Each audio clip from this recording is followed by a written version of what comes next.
Okay, so today we're going to talk about 3 things regarding sexual intimacy in marriage. 3 key things. Like if you want to increase connection or have more sex in marriage, this would be the video for you. So first, I want you to think, how do you approach maybe not only sex, but how do you approach your relationship? I used to approach my relationship and what I'm getting out of it.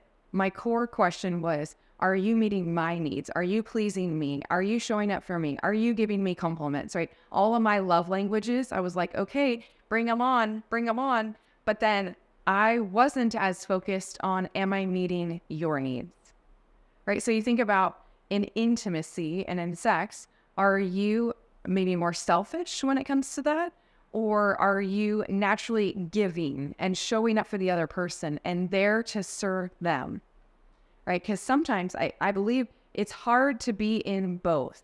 But what I have found to be true is that when I'm willing to show up for Skylar, whether it's sexually or every day, and I'm giving to him, even if he doesn't give back right away, eventually he starts to lean in also. But it takes one person to go first. And so if you're watching this video, I'm challenging you.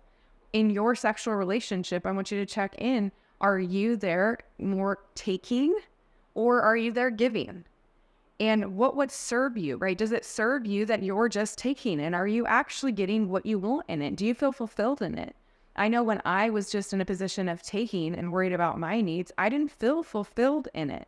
But I felt way more connected when I was showing up for Skylar and making it about him and his needs. And then naturally, we just had this rhythm where we're feeding into each other. One of, I believe, the lies that Satan puts into marriages is that your sex life, this is point number 2, your sex life should diminish over time. When you think about you and your relationship in the very beginning, right? When all the chemicals that God put in our body to make us connected and to make sure procreation happened, right? To make sure population happened. So when all those chemicals are there, sex for some of us was different. And I've heard many people say that as you're married longer, your sex life kind of declines. And that's just the general perception about it. But does that have to be true for you? Because it's not true for us. We've had an uptick in our sexual intimacy and having sex together in our marriage. But it didn't happen. It just didn't happen naturally. If we would have let natural things happen, we would have had this level of sex and then hurt and pain and disappointment and letdown and broken trust. And then our sex life would have been on this slow decline. And so we've had to work through hurts. But do you believe, like I want you to check in with you, do you believe that sex is supposed to get better or worse? When you've been married 30 years, do you believe your sex life will be better or worse? And whatever you believe, like, I don't know if you've heard the saying that whatever you think, like, you're right. Whether you say yes, you're right. Or whether you say no, you're right, right? Because we'll create what we believe. Our core beliefs drive our outcomes, right? So do you believe that sex should decline or that it will decline? And how could you challenge that, right? If you believe the opposite, if you believe that sex was supposed to get better, would you be doing things differently? Right? Would you be clearing resentments and clearing frustrations and getting past hurts and making sure that you were leaning in even when you felt like leaning out if you believe that your sex life was supposed to get better? Do you believe that your sex is the glue that bonds you guys? So even if you're struggling in something together as a couple, will you still come together intimately and let sex draw you together? I know there were many times where I did not feel connected to Skylar. And one of the things that I agreed early on was that even if I don't feel connected, I will engage sexually.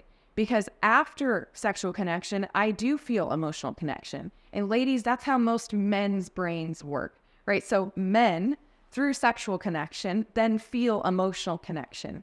And for some reason, God designed us women different, right? We desire emotional connection first, and then we want to move into sexual connection. So who goes first in the relationship? You've heard me say before, the most emotionally mature person moves first. And so there's been moments where I've stepped in my maturity to say, you know what? I don't feel emotionally connected to you right now. but I'm going to connect with you sexually. And what is guaranteed to happen every single time afterwards, just based on the way God made our bodies, is that even when I didn't feel emotionally connected in the beginning, afterwards, I did feel emotionally connected. And so I knew that was where I wanted to be. I wanted to be connected. And whether Skylar had the capacity to emotionally meet me there or whether he didn't, I'm committed to connection.